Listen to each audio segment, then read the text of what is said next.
Hello, everybody. Welcome into the Apples and Ginos Fantasy Hockey Podcast, the podcast you come to when you're finally ready to take fantasy hockey seriously.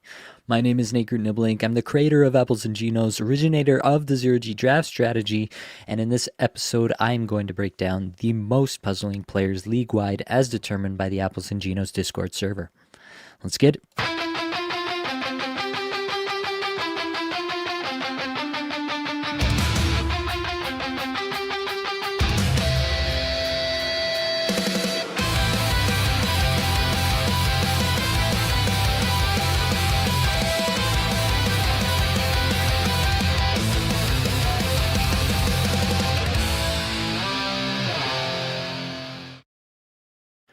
Welcome on in, everyone. Back with you for some puzzling players.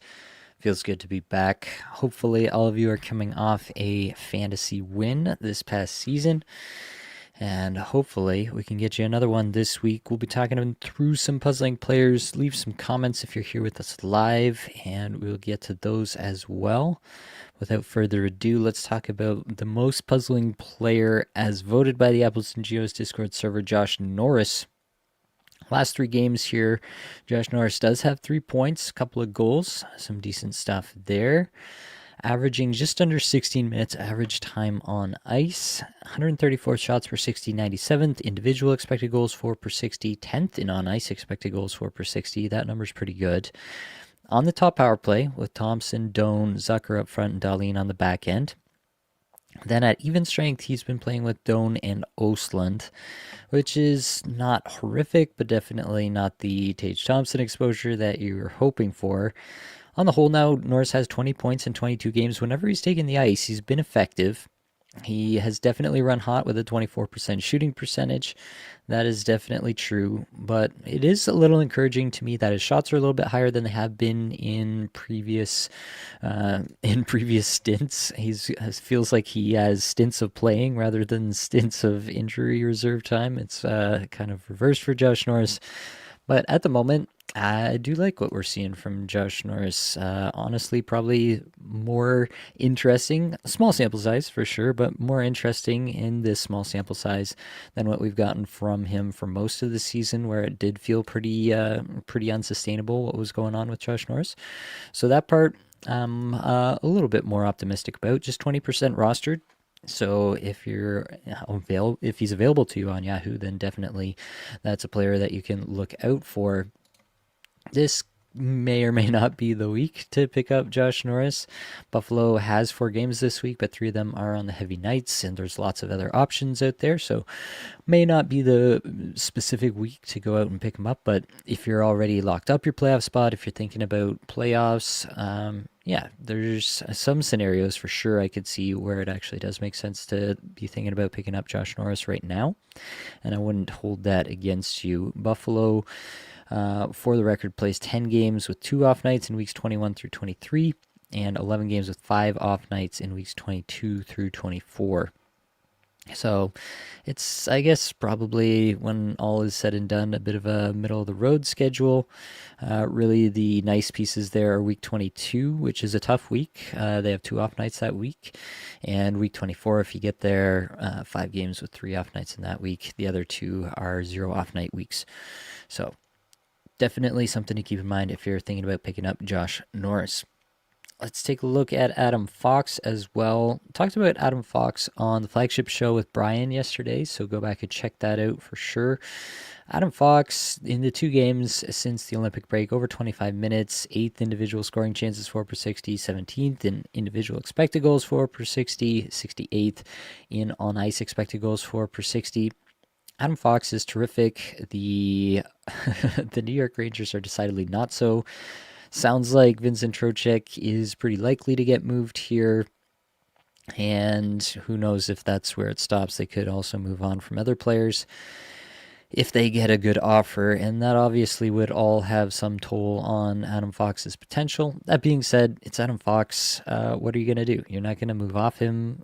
Are you going to...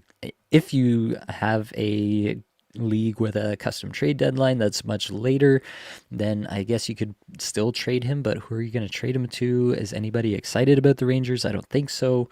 And so I think basically the only advice you can have for anybody with Adam Fox at the moment is to hang on. I will say, like, it is with this Rangers team all season long that he ranks 8th amongst all defensemen in on-ice expected goals for per 60. That's still a really good number. Yeah, it's only in a 32-game sample, but still a really good number. And Adam Fox has done that consistently over the course of his career, so I'm not going to put it past him that he couldn't have a great fantasy playoffs for you, even if the Rangers themselves are not going well. Jesper Bratt next up. In the last 5 games for him, just 3 assists, no goals. Getting close to 19 minutes average time on ice, 163rd shots per 60, 181st individual expected goals for per 60, 47th in on ice expected goals for per 60. Bratt has obviously always been a bit more of a distributor than a shooter. He was not on the top power play in the last game where they ran Hughes, Heischer, Brown, Gritsyuk, Dougie Hamilton, and put Meyer and Bratt and Mercer on the second unit with Luke Hughes and Shimon Nemec. That's a tough place to be, and also at even strength, Bratt was skating with Glass and Haminyaho. Really tough place to be. I think it's fair to say that Sheldon Keefe doesn't trust Jesper Bratt at this point. Bratt is not having a great season. Nobody in New Jersey really is. And I think a lot of that blame has to come to rest with Sheldon Keefe at this point in time. But, I mean, unless they're going to go full Jim Hiller on this one and drop Sheldon Keefe right now, I don't know that that necessarily gets any better. I would love to say that it's likely to, but I don't know. So where are we at with Jesper Bratt at the end of all that? I do think that this is still a really talented player. I think all that is still true. 59-point pace in the 60 games he's played this year is just insane to me. The efficiency has just been so horrific for Jesper Bratt and for everybody on this Jersey team. I have to think it gets better. I don't think it's going to get all the way back to where it was last year at this point for sure. But I have to think that the bones of a 70-point player as a pace rest of season is in there still for Jesper Bratt. I mean, I look at that season-long number, 16th in on-ice expected goals for per 60 on the season. That's still a really, really good number for a guy like Jesper Bratt. I have to believe that there's still something there and it's still going to come out. I think probably there are 10-team leagues, shallower 10-team leagues, where you could consider dropping Jesper Bratt. If that's you, hit me up, and we can talk about what your options are there. There may be somebody else out there that I'm a little bit more excited about the rest of season. But in a lot of spots, I just don't think you're going to get away from Jesper Bratt. There's too much potential. I talk about this with players at this time of year is who are the guys who can hurt you if you drop them and who are you picking up that's actually going to win you something. I don't know that you're going to pick up anybody out there in a 12-team league where you're like, yeah, that guy, I dropped Jesper Bratt for that guy, and that guy put me over the top. I just don't know if that's what's happening. If Jesper Bratt is legitimately pretty clearly the final player on your roster, like the worst player on your roster, then yeah, I think you can drop him. But probably that's only in some shallow 10-team leagues, maybe 8-team leagues. For what it's worth, New Jersey, 3 games, 3 off nights, week 21, 4 games, 1 off night, week 22, 4 games, 1 off night in week 23, 5 games, 1 off night, week 24. All right, let's get back to some comments, and then we'll come back to the list here. Lucio, salutations, Stud Muffin. Salutations to you too. Can you please rank the following or throw these streamers in the sheet, please? Zadorov, Lindholm, K'Andre Miller, Jackson, Blake. If we're ranking, so it gives the, it's a relatively standard point setup. Power play doesn't count for all that much. Shots on goal, pretty strong weight. Hits are pretty strong weight, and blocks are even stronger. So definitely some good peripheral weight on this. Power play weight is not so much. So Jackson Blake for sure is going to be the top one there for me. And then I would go with K'Andre Miller, then Nikita Zadorov, and then Hampus Lindholm. Steve says, when you get down to Hedman, can you also compare to Radish, please? Yeah, we could throw Radish in right now. We could do that at the moment. Why don't we just get that out of the way? Darren Radish has 5 points in his last 5 games, 1 goal, over 23 minutes average time on ice, 12th in shots per 60, 15th individual expected goals for per 60, 12th in on ice expected goals for per 60. On the season, those numbers are even better underlying. He's been really efficient to get here, almost a 60% IPP. I don't think that lasts rest of season. I do think he's still at least a top 10, if not top 5 fantasy defenseman rest of season, though. It's just tremendous. That power play looks absolutely lethal. He's a huge portion of it. All of everything I'm seeing from Darren Radish suggests that this isn't going away anytime soon. Everything I see from Victor Hedman on the other side of things is that he is likely to not play any big or strenuous minutes down the stretch here. In these last 3 games since returning from the Olympic break, he has played 11:51, 14:21, and 16:53. He did get a goal and an assist in that 16:53 in the game against Buffalo, where they lost 6-2. Kind of a lost cause game anyway, even before he got those points, but for what it's worth, he did get them. The underlying numbers are decent here for Hedman, right? 19th in shots per 60, 21st individual expected goals for per 60, 91st in on ice expected goals for per 60. I did kind of notice a few times where Radish and Bjorkstrand would be the first off, and they would replace them with Hagel and Hedman. And so that might be a case where Hedman gets a little bit more exposure to the Kucherov, Gensel point top power play unit than, your standard power play 2 quarterback would. So you could say that that might be there. But yeah, if he's playing these few minutes, I do think that they'll probably ramp him up a little bit from here on out. But yeah, by how much is anybody's guess at this point. Clearly, he's not 100%, or I don't think they'd be playing him this little. And if he's not 100%, then it's going to be tough for him to return some fantasy value. So 12-team leagues, it's always going to depend on who you're potentially dropping him for. Defense is a tough position to fill at the best of times. And so is there anybody out there who really has the kind of potential, even the kind of ability to put up points that Hedman would, even if it's only like a 17-minute per night role that he has rest of season, which I think is probably worst case scenario. So I think there's still a lot of good here with Hedman. I don't know if I'd drop him for Noah Hannafin, for example. I don't know if I'd drop him for Mike Matheson. I don't know that I'd be dropping him for Bowen Byram, Travis Sanheim, any of these guys that are like a little bit more commonly available in like a 12-team league. Yeah. But he is probably more in that range, right, than we ever thought possible at the beginning of the year. So I think if you have him, you're probably hanging on, because I don't know that there's anybody out there like, obviously if we had a Dahlin injury and Byram was going to be power play 1, and we were pretty sure about that for the rest of the season, then yeah, maybe Byram, you would take over Hedman at that point. You would go out and you would get Byram and you would drop Hedman for that. But in their current situations, I don't think you're doing that for any of these guys that are commonly available. If somebody higher up that shouldn't be available is available, then yeah, maybe you're doing that. But it would have to be like Brant Clark is 62% rostered. Yeah, if you get Brant Clark instead of Victor Hedman and that's the trade-off you're making, I would take Brant Clark. But that's realistically not the kind of move that a lot of people I think are making. So I just think that realistically in a lot of leagues, you're probably hanging on to Hedman even in this current situation. Last ones, good evening to you. Got a couple studs in FA. My playoff spot is locked up. Who would you pick? One of Holloway, Kyrou, Norris, Elias Lindholm, or Jimmy Snuggerud? That is tough.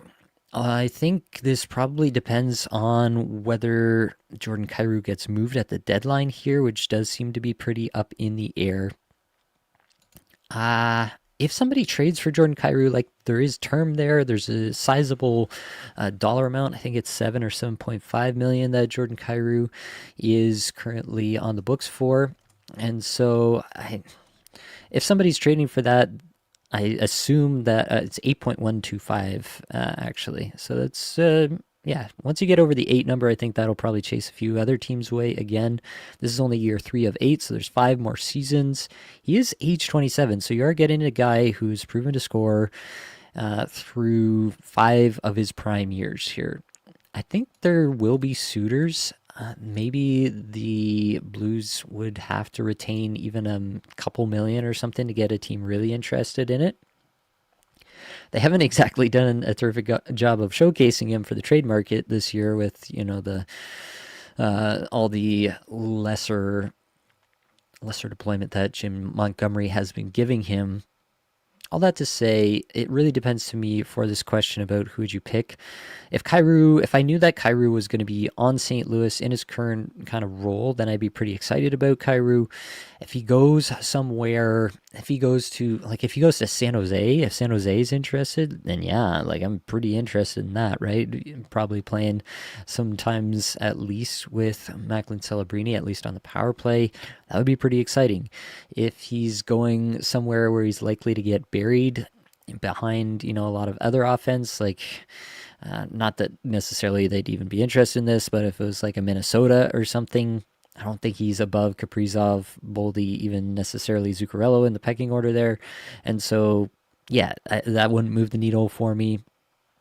There are some situations where it could really raise Kairou's stock for sure, but probably not most, I would say, at this point. And so that's kind of where I'm at. It's just really tough. There's a wide range with Kyrou specifically. If you're looking for somebody who's the most bankable, I guess, then probably Lindholm is that player, but also a guy who really needs to Pasternak to be healthy and at his best for that to really work. I don't know how much you want to bank on that specifically, but Boston's in a good spot. They're in playoff position. They're going to be playing out hard. They play 12 games in weeks 21 through 23, so that's obviously of use there. A few off nights in there too, so not a bad playoff schedule for Boston. That makes you look at Lindholm. I think Holloway probably has the highest ceiling here. Obviously Norris, if you think that he can stick, but again, he's probably got to get more than just power play one to maintain, a kind of high end point per game kind of pace or anything even resembling that. I think that final answer, I would go. If I had to pick them up right now, again, I would want to wait. My ideal would be to wait until we see what happens with Kyrou. If Kyrou moves on, then that also probably opens up more ice time for Holloway, so it would increase his stock a little bit. Yeah, based on what we know right now, this is a tough group, so it's a good question. I think I would go. Lindholm, then Kyrou, then Holloway, then Norris, then Snuggerud. I think Kyrou and Lindholm are a tier, and then the other 3 are a tier for me. I think that's final answer there. Michael says, hey, Nate, if he gets traded, is there any conceivable landing spot for EP40 that would entice you to hang on to him in a 10-team Cats league? Goals, assists, shots on goal, power play points. Wondering if I can just drop him to stream after tonight. I mean, theoretically, there are some. Like, if you went to Detroit and we knew he was going to be on the power play, that could be pretty interesting. But, like, realistically, the list of teams where he's suddenly a fantasy star is pretty slim. In a 10-teamer, I think in those Cats where you're not getting, the best of his peripherals, where he's giving you those blocks especially, in that scenario, I think I am probably just dropping Pettersson and not feeling too bad about it. If you want to wait until after the deadline just to see if anything goes on there, I just don't think that's likely. Like, that contract, they would have to do some interesting stuff there to make that happen. I just feel that that's really unlikely. And so I think I would handicap it at like 70, 80% likely, maybe even higher actually, maybe like 80, 90% likely that he just stays in Vancouver at the trade deadline here. And I think we're seeing what the results are going to be in that scenario. Also in the same league, who would you take between EK65, Erik Karlsson, or Seth Jones? Playoffs are weeks 21 through 23. So Pittsburgh does have good playoff schedule there. They have the 4 games, 2 off nights in week 21, 3 games, 0 off nights week 22, 5 games, 2 off nights in week 23. So if you get there, you're getting 5 games out of Carlson. Seth Jones, I talked about it with Brian yesterday. Florida could start shutting guys down. Seth Jones obviously dealt with injury this year, is on his way back, but if there's any lingering discomfort that he's still working through at any point here, like, would it shock anyone if they just start shutting guys down left, right, and center and being like, no, let's just get everybody all the rest possible and let's go make this thing happen again next year? That is a worry that I have with Seth Jones that I don't necessarily have with Carlson, especially with Pittsburgh in the middle of this playoff race. I think I would go Carlson there, honestly, especially given the fact that you don't have peripherals really in your league. It's all points and shots on goal, basically. Yeah, I think that's where I'm at. I think I would go with Carlson there. As a Devils fan, this season is a lost cause, unfortunately. Yeah, that's fair. I feel like Bratt has to be a go. That's also fair depending on your league, as I mentioned. Nightbane says, yo, crazy idea. Got a player or two in my IR. Scooped up Seneca and Kreider. I'm 17-1. Is it crazy to leave my roster locked in till week 23, then drop Morgan Riley and Nyes Monday of week 23 to activate from my IR, as both those players don't play Monday? 12-team, 2-keeper, head-to-head points banger league with plus minus. It's not the worst idea I've ever seen. I think a lot will change between now and then, and so I think probably, other players on your team will get injured. I wouldn't be completely married to that plan at this point in time and just completely lock it in. I'd stay aware of what's happening on the waiver wire and everything at that point, but I mean, I can't say that's the worst idea I've ever heard. Brad has to be a good buy low on draft day next year. Yeah, I think probably we'll see who the coach is. Like if the Devils' solution to this year is to go get Jim Hiller to be the next coach in New Jersey, then yeah, I'm not going to be too excited about New Jersey. But assuming that they get a relatively normal head coach, then yeah, I think most of the Devils will be bounce back candidates in the next draft season. Nightbane, thank you for taking all my questions all season. You do solid work. Appreciate you. Lucio, so maybe going back to the previous question about all those players, Zadorov and Lindholm, and then re-add those goalies back. Best goalies on the wire, Buffalo goalies, Askarov, Vladar, both Edmonton goalies, Talbot, both Penguins goalies, and Markstrom. I think I'm going Vladar there. He's been good. He's been good again since the break. I just think he's good. Hedman's time on ice is going up. He'll return to 17 to 19 minute guy, I'm sure. That feels like, yeah, I think I would agree as like baseline expectation. I think that's probably where I'm at as well. There's obviously worst case scenario, he stays more on that 17 minute side of that, and best case scenario, he gets more like 20 to 21. But yeah, I think both are entirely possible. Feels like a wait and see with the Blues and then grab whoever is left there. Going back to the Kyrou versus Holloway and Snuggerud conversation, definitely. Hey, boss, crunch time for 2 games of each this week. Who are you taking? Byfield, Nichushkin, or Nazar? APL points. Byfield, Nichushkin, or Nazar this week for 2 games. I honestly might take Byfield there. Just see if we don't get a bounce. He had a couple of nice games here, even prior to Hiller getting fired. And they obviously rejigged the lines with Panarin in town. Yeah, I mean, to some extent, I feel like it's fool's gold waiting for Byfield to pop, but we all see the talent. Every time the guy plays hockey, we all see the talent. We all see the potential. It's really, I honestly do think that coaching has been the number one thing that has held him back to this point. I think it's Byfield. I could see it being the others, but I think it's Byfield. I think I'll final answer Byfield on that one. What are your thoughts of Charlie Coyle possibly being moved at the deadline?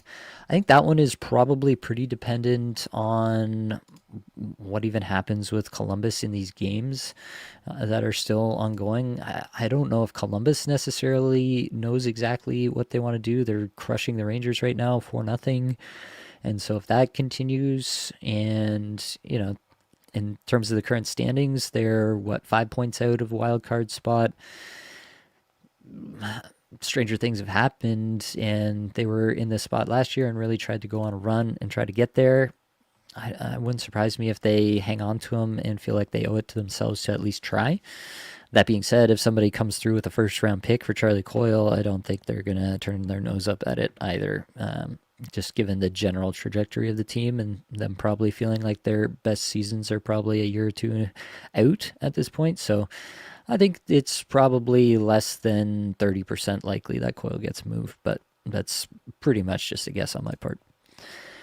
Question: I own Allmark and Dostal, both not starting till Wednesday in week 21. Dostal projected for 3 starts, Allmark 2. Should I drop one or both of them to add games with streamers? Monday I can only fit D. Might depend if you have a minimum start requirement. If you have a 3 start requirement, then it would probably depend on what else is available. Like if you're dropping them just to get an extra game, but now you also have to use an ad to get another game of a just random goaltender pickup, like a single day stream, then you're not really gaining anything in the end. And I think I'd rather just stay put with Allmark and get his 2 starts versus having forcing myself to stream a one game stream of some other random backup.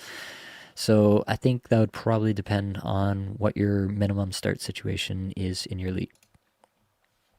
Mitchell, in my 10-team Bangers Cats League, playoff start in week 20. New Jersey only plays twice with 0 off nights. Would I be crazy to drop Jack Hughes for that week? In week 20 is interesting. Bangers Cats. I don't think it's the craziest thing. I don't think I would do it. If you could tell me, so New Jersey plays on the Thursday and Saturday that week. I think I still want Jack Hughes for the pop-off potential for those games. But, if you could drop him with the idea that you're going to add him back and, make sure that you get him back off waivers. Like if you have the most fab in your league, if your league uses fab and you have all $100 left and it's the most of anybody in the league and you absolutely know that you can have it back, you can get Jack Hughes back, then you could potentially drop him, get 2 games of a streamer, and then add him back. Like if that's a real possibility, then that would be a scenario. I just don't know if I'm willing to drop Jack Hughes outright. He's obviously feeling it right now, coming off the golden goal, a lot of swagger. I think things, I don't know. It depends on your it depends on your evaluation of the Devils too. Like on one hand, they might just be like, okay, we're just going to go out and play free now because the season is basically over, and that could work in their favor. They're going up against the Flames and the Kings, which I don't think anybody's going to be too scared of going up against.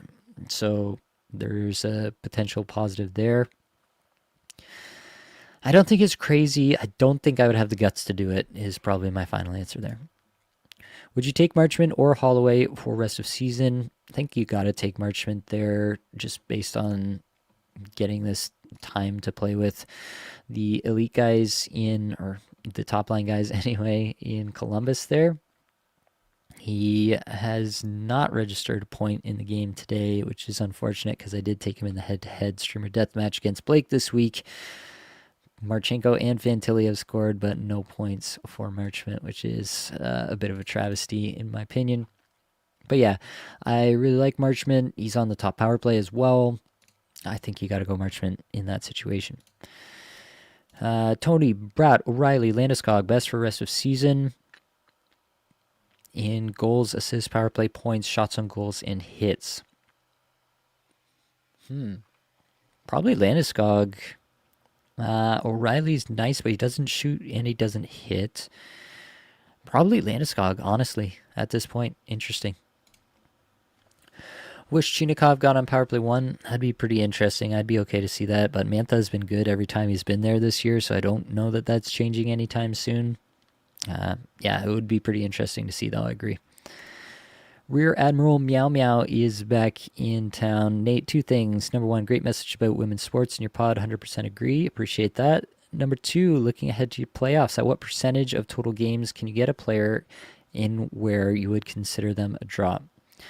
So, right, if you have, say, your player plays 10 times, weeks 21 through 23, you can only get them in for 7 of those 10 games. Are they a drop at that point? I don't know that there's a hard and fast rule to this one for me. It depends on the player, depends on the position, how easy it is to fill with somebody off the wire. Like if it's defenseman and it's a pretty good defenseman, then the games that they do play may be better value over replacement than the same situation for a forward. So I don't know that I can give you any kind of hard and fast rule there. I will say that I'm pretty stringent personally about not hanging on to people who are not playing games for me. It is going to be really difficult in that week 22 where there just aren't a lot of teams playing off nights. I think, yeah, that's the week. The Rangers have the 4 off nights, but then there are only 3 other teams that even have 2 off nights, Boston, Buffalo, and Chicago. So that week is just going to be an absolute hellscape. And so I wouldn't worry as much about players that aren't going to crack your lineup in week 22 because it's just going to be the worst week for streaming of all time. But that being said, you can still do stuff. You can still drop those players. You can still get, your goalie streams in or what have you, depending on your league settings, etc. I think that it's a pretty high number for me is what I can leave you with. I think I'm trying to get them into 90% of their games or something close to that high. It's a pretty high number is what I would say. Got a stacked roster. Hate to drop any of them. Makes sense. Michael, best of the bunch for playoffs, weeks 21 through 23. Cats, wins, goals against average, save percentage, Vladar, Vejmelka, and Allmark. Weeks 21 through 23. So let's take a quick look. That would be Ottawa with 11 games, 3 off nights. Vladar would be, I guess the off nights probably don't matter if you're only looking at rostering 2. Where's Philadelphia on this thing? Philadelphia plays 11 games, and Vejmelka will only play 9 games. Vejmelka might play all 9, though. That would be the key difference between him and probably some of the others. The issue with Vejmelka is that he only plays 2 games in week 23, and so he could really leave you hanging out high and dry at that point. And the other question, how much stock do you put into strength of schedule for goalies in playoffs? It's not nothing, but goalies are so fickle that I can't say that I'm placing a huge amount of emphasis on that for myself personally. It can be a tiebreaker for sure. Like if in a situation like this where you're feeling relatively confident in each of them, I honestly think that Vejmelka might be the drop here just schedule based alone. Like Philadelphia and Ottawa both play 4 games. They play 3 games, 4 games, 4 games across the weeks 21 through 23 each, Ottawa and Philadelphia, whereas Utah goes in reverse order, 4 games, 3 games, 2 games. If you want to try to mix and match that, then I guess you could do something like that. Keep one and drop the other kind of thing. I think a lot of this depends on where Philadelphia and Ottawa sit come week 23. If Ottawa is still around it, then Allmark may be getting a lot of starts. If they're not, then he may be splitting starts.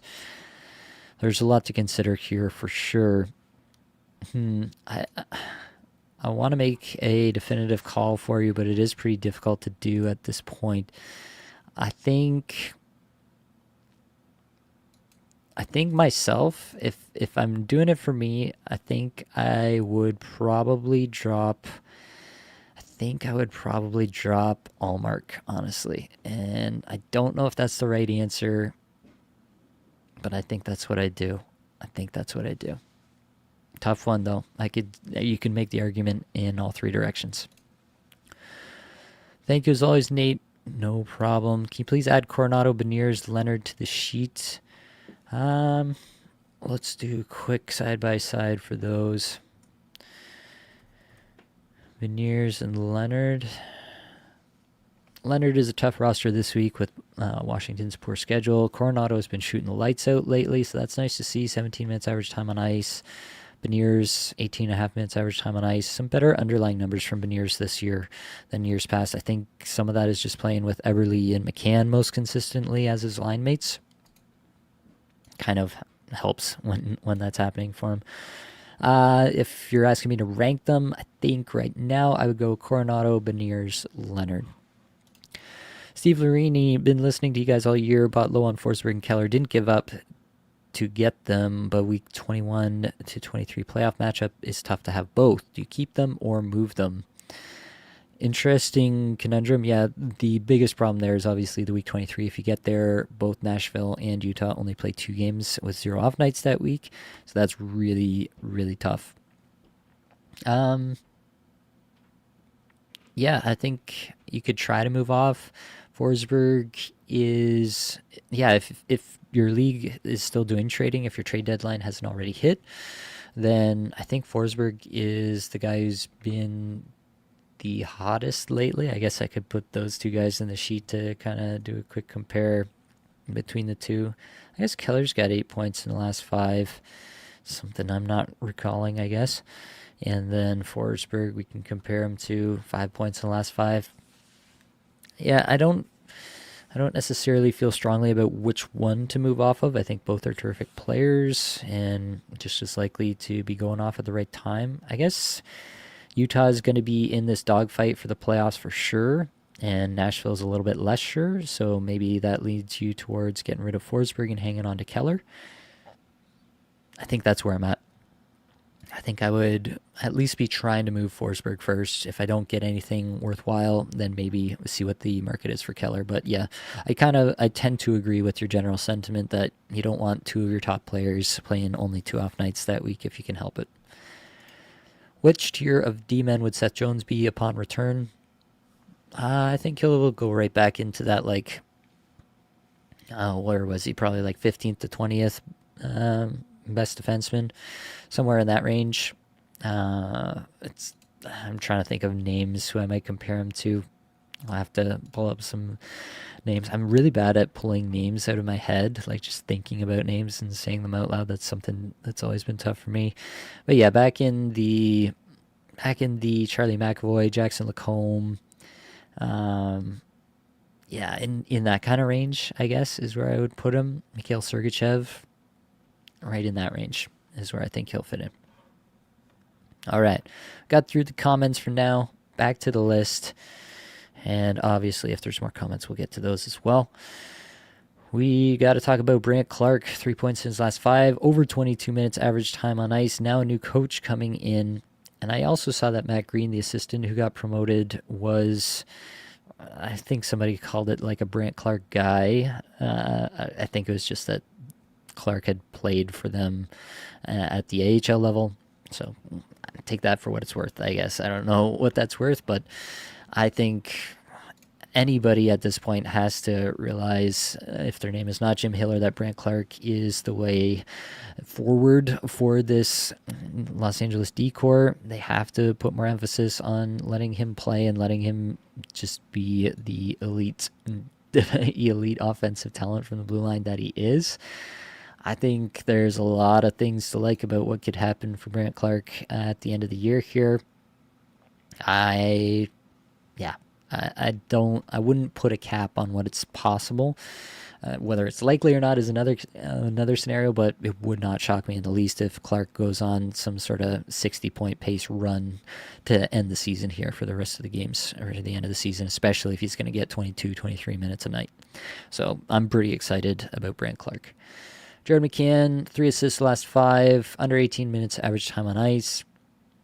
Hasn't done much since coming back from the Olympics. Again, Brian and I talked about McCann in the flagship show, so go back and check that out. I like McCann still a lot. I am worried about the deployment that he may or may not receive. And the other part of this is the playoff schedule is not kind to Seattle. In weeks 21, 22, and 23, they play 3 games with 0 off nights in every single one of those. So it's going to be really tough to be rostering Seattle players through all of that. That being said, McCann, the most dynamic player that Seattle has on that team currently. I don't know if Lane Lambert necessarily sees it the same way, but he is playing him top line, top power play pretty consistently here. Has been getting some good results this last, whatever we're at now, 5 days of games notwithstanding. I think McCann will have a nice finish to the season, but I think once you get to playoffs, he's right on the edge of, being nearly unrosterable in some cases. Yeah, I don't think you're going to be rushing to pick up Jeremy McCann after that. Matt Zuccarello, 3 points in his last 5, just under 19 minutes average time on ice. Got a nice little break there during the Olympics as he's Norwegian. Didn't play in the Olympics. 24th in on-ice expected goals for per 60. Still playing on that top line with Ryan Hartman and Kirill Kaprizov. Still on the top power play. It's business as usual for Mr. Zuccarello. I really like Zuccarello. Obviously, when he's getting these big minutes, he's on a 20-goal, 70-point pace in the 41 games he's played this year. All of that looks super sustainable to me. I just don't think I would anticipate anything different rest of season. Pierre-Luc Dubois, 3 goals, 5 points in his last 4 games here, over 18 minutes average time on ice. Capitals could definitely use Pierre-Luc Dubois doing stuff. He's playing with Protas and Wilson at even strength most recently. That looks like a nice little line. He's not on the top power play, so that is something to be aware of. But he's going to get some minutes for sure. And 48th in individual expected goals for per 60, 60th in on-ice expected goals for per 60 in these 4 games since returning from injury. Some good stuff under the hood there for PLD. I'm not going to turn my nose up at it. I think that PLD could be a guy who scores at, if he stays hot for the last 20-ish, 20 to 25 games of the season, whatever Washington's got left. I think he could score at a 60, 65, best case 70-point pace rest of season. Wouldn't be the most shocking thing we've seen. Could easily supplant Ryan Leonard on the top power play. Wouldn't be shocking. There's a lot of ways in which PLD actually has a nice little finish to the fantasy season and helps you win a championship. I'm not turning my nose up at it because Washington needs something to go right, and right now he is what's going right. They're playing him basically as a top-line center with Wilson and Protas. Yeah, I think there's a decent chance that PLD has a really nice finish to the season. And at this point in the season, if you're looking at your waiver wire, you're going to take a guy who has a decent chance to do anything. Logan Cooley, 2 points in the 3 games he's played since returning from injury, just over 16 minutes average time on ice for him. I still like Logan Cooley a lot. 70th in individual expected goals for per 60, 128 in on-ice expected goals for per 60. I mean, obviously that's not terrific stuff, but I just trust the talent of this player so much. I think he will put together some really big seasons for the Utah Mammoth in the future. Obviously slowed down by injury each of the last 2 years, but playing with Gunther at even strength will do. The problem is that for whatever reason, Andre Torini really doesn't like that line at even strength that much. He's been playing the Hayton Peterka Yamamoto line more than them. Somebody tell me why it's so, but when that's happening, that definitely will hold down Logan Cooley's ability to put up points to some extent. And also, not on the top power play is the other piece there. Barrett Hayton is the 4th forward on that top power play right now. So I like Cooley. He's on a 64-point pace in the 32 games he's played this year. I tend to think that's probably in the range of being accurate. He has a ton of potential to exceed that, but yeah, given the current deployment, I'd put him at that 64-point pace. Victor Hedman, we already talked about, so let's talk about Dylan Strome. The opposite of PLD seems to be trending in the wrong direction this year after a huge year last year.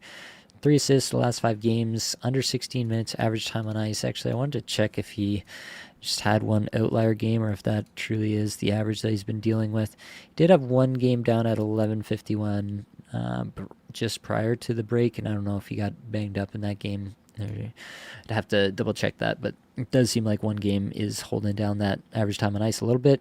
Ranks 6th in on ice expected goals for per 60 in that time frame. Really good number there. He's on a 22 goal, 66-point pace.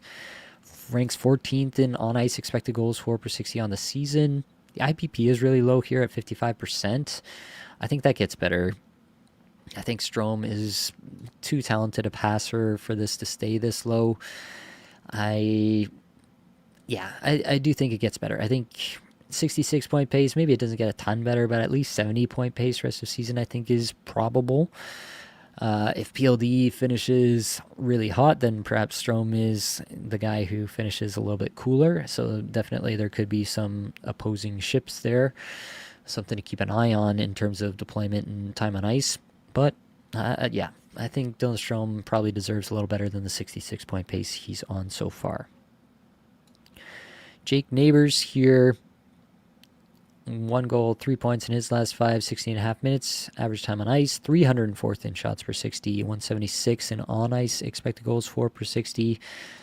It's been hard for me to get excited about Neighbors. He has had some decent stretches with the St. Louis Blues this year. Last game playing with Kyrou and Buchnevich. Yeah, like we said, Kyrou could be gone. Was that due to Jake Neighbors moving forward? I don't know. 24 goal, 44 point pace in the 47 games he's played this year, but still basically refusing to shoot the puck. Has gotten there on the basis of a 22.6% shooting percentage, which feels nearly impossible to continue. Yeah, I am not excited about Neighbors rest of season. I would take Snuggerud over Neighbors. I would take obviously Holloway over Neighbors. I think Neighbors is more in the Shen Dvorsky tier of players than he is in the Snuggerud, Holloway, Buchnevich, Kyrou kind of tier of players when it comes to the St. Louis Blues forwards. So that's where I'm at with him. Marco Rossi, 2 games since returning, just over 17 minutes average time on ice, 260th shots per 60, 302 individual expected goals for per 60, 235 on ice expected goals for per 60. Yeah, tough stuff for Marco Rossi. It's the Vancouver effect.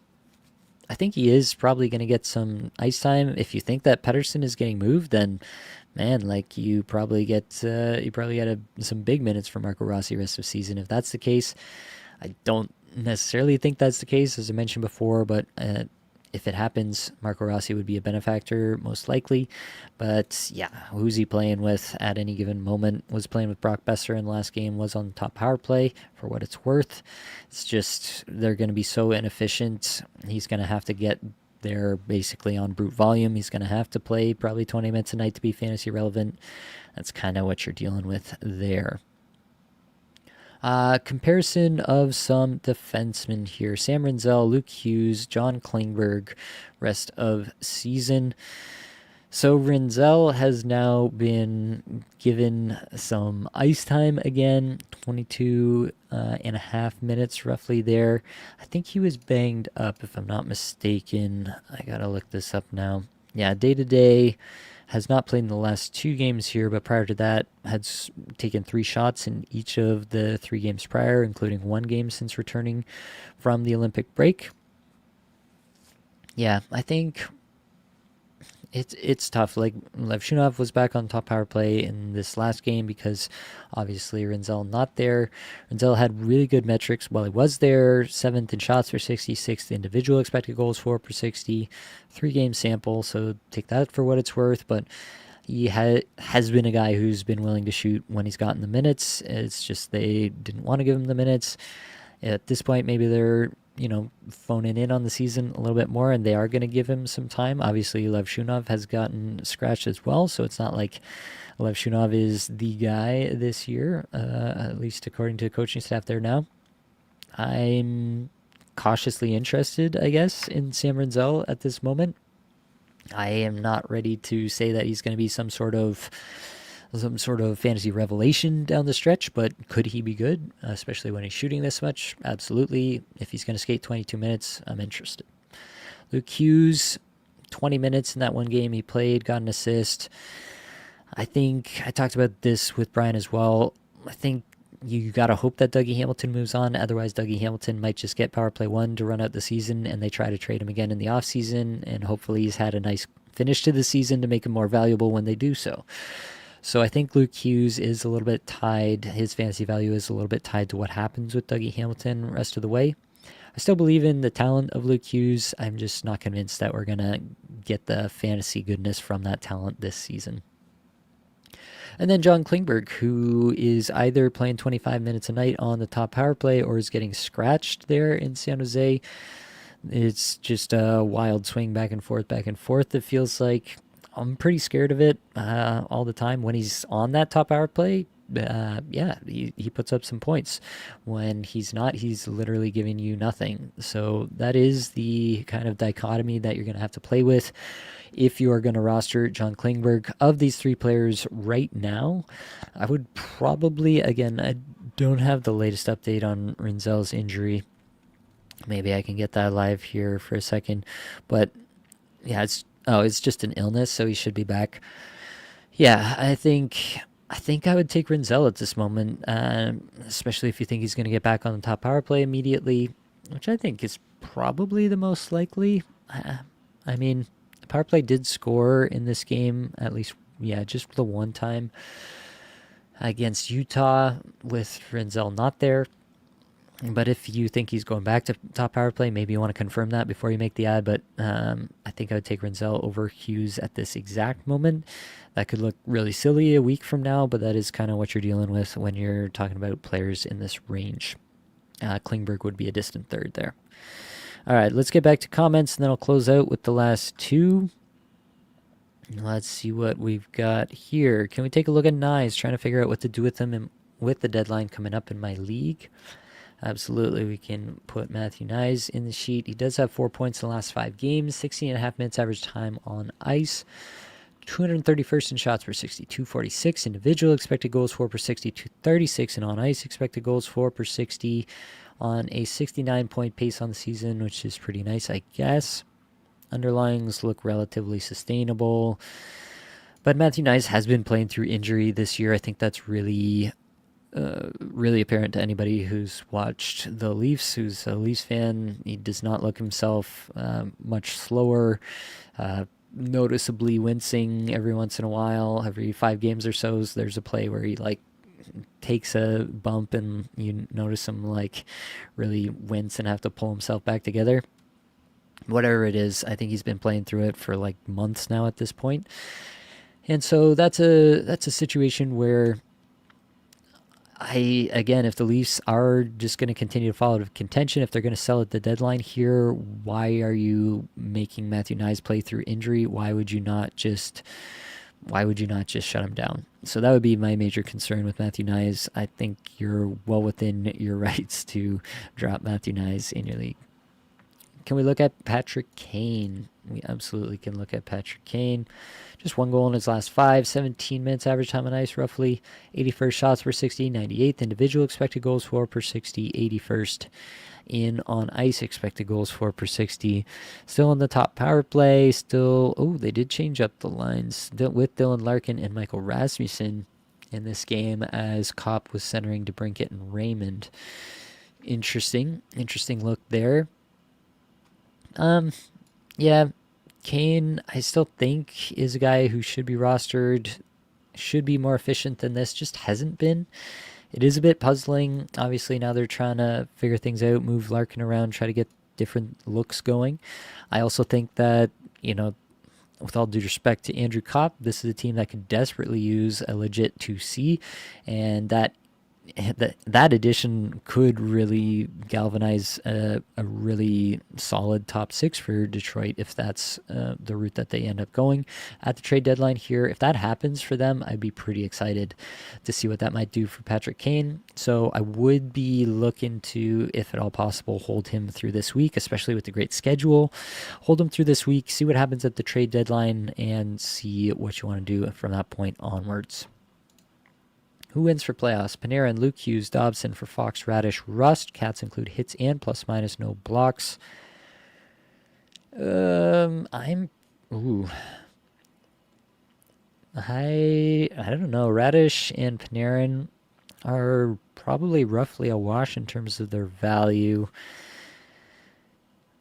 Fox versus, I think I might take the Radish for Rust Fox side, to be honest with you. Who do you think has more trade value right now between Jones and Luke Hughes? Probably Jones. Any advice on 0G for these final weeks? If you get an injury down the stretch, waiver wire can be tough. How do you navigate this time of year? It's still basically the same principle for me. I'm still looking at who gets me 2 games for the next week. Obviously, if you're in a bye situation or you've got playoffs locked up, you're looking ahead to playoffs, then you're starting to take kind of flyers on guys who have maybe good schedules that week, who you think might be rounding into form. Maybe you're taking that flyer on Jakub Dobiš or somebody like that. Artur Shilov's even, something like that. You might be just kind of taking those flyers at this point and just seeing what happens over the next few weeks. So, yeah, I don't think much changes other than if you've got your position in the playoffs locked up, then you can afford to take a few more swings and just see how things go. I have a player in my league selling, and he offered me Nate Mack, Sider, and Jack Hughes for my first round pick. It's the last year of Keeper League. I'm currently in 3rd place.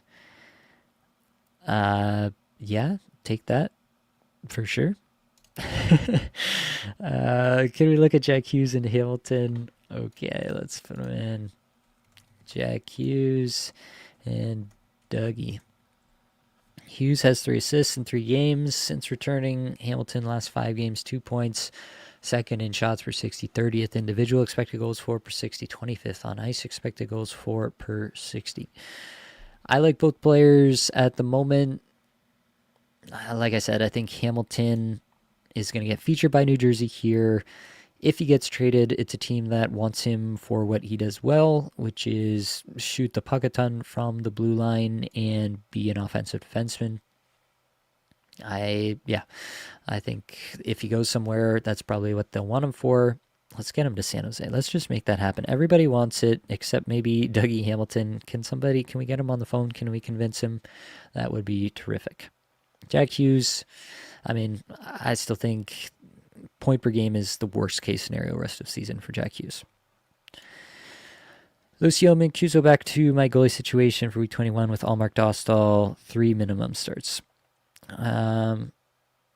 Yeah. I think that I would wait, Allmark and Dostal for week 21. Is that what we were talking about?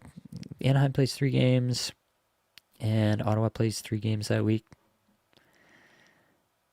Yeah, I think if you can use your ads from prior weeks to re-add, then you're fine, basically. Yeah, I think my previous advice stands. Breadman, thanks, Nate. Have Leonard thinking about playoff schedule. Would you drop him for Coronado? League counts hits, plus, minus, and blocks. Calgary, at least, I don't know if you've put this in, and I can't remember, honestly. If you have, so if you're starting week 21, then yes, that's Calgary's best week in the fantasy playoffs. If not, then probably I'd stick with Leonard. Voltron, thanks, Nate. Can't listen tonight, but we'll catch up tomorrow. Sounds good. We'll talk to you then, I guess. All right, last 2 players here. Vincent Trocheck, Shane Pinto. Let's get into it. Vincent Trocheck has 5 points in his last 5. The underlyings are terrible because he plays for the New York Rangers. Trocheck really seems likely to be moved at this point in time. It obviously depends where he goes, what his value is going to be. Wouldn't be too shocking if he went to, obviously Minnesota's been in after Trocheck pretty consistently here. Minnesota has a terrible playoff schedule, weeks 21 through 23 and 24. Honestly, Minnesota might have the worst playoff schedule out of anybody, maybe with the exception of Seattle, if it's weeks 21 through 23. But either way, not great for Minnesota, no matter what your playoff weeks are. It would be a problem if Trocheck goes there. But it would be probably pretty good for Trocheck to go there. Probably plays between Kaprizov and Zuccarello in place of Ryan Hartman on that line. Pretty good chance that he unseats Joel Eriksson Ek as the faceoff guy on the top power play unit as well. So that could be a nice spot for him. Yeah, but that is like the scenario that you're hoping for if you're in on Vincent Trocheck at this point. If he stays in with the Rangers, it's going to be tough for him to keep up the 69-point pace that he's been on for this season, which has been nice so far, but unlikely to continue in my estimation. But still, you would keep him at that point just for the Rangers' incredible playoff schedule, especially that week 22 where they're the only team with more than 2 off nights. So yeah, that's kind of where I'm at with Trocheck. I think worst case scenario is probably if he stays. Best case scenario for the immediate term is Minnesota, but that playoff schedule would be tough at that point. I don't even know who else would really benefit a ton. I guess Utah could definitely benefit from a center there. Yeah, there's probably some other teams I'm not thinking of, but that would probably be the other one that would be a little bit more exciting for fantasy purposes. Shane Pinto, 2 assists in his last 5, over 19 minutes average time on ice, 99th in shots per 60, 73rd in individual expected goals for per 60, 119th in on ice expected goals for per 60, 25 goal, 49 point pace on the season for Shane Pinto. Second power play unit.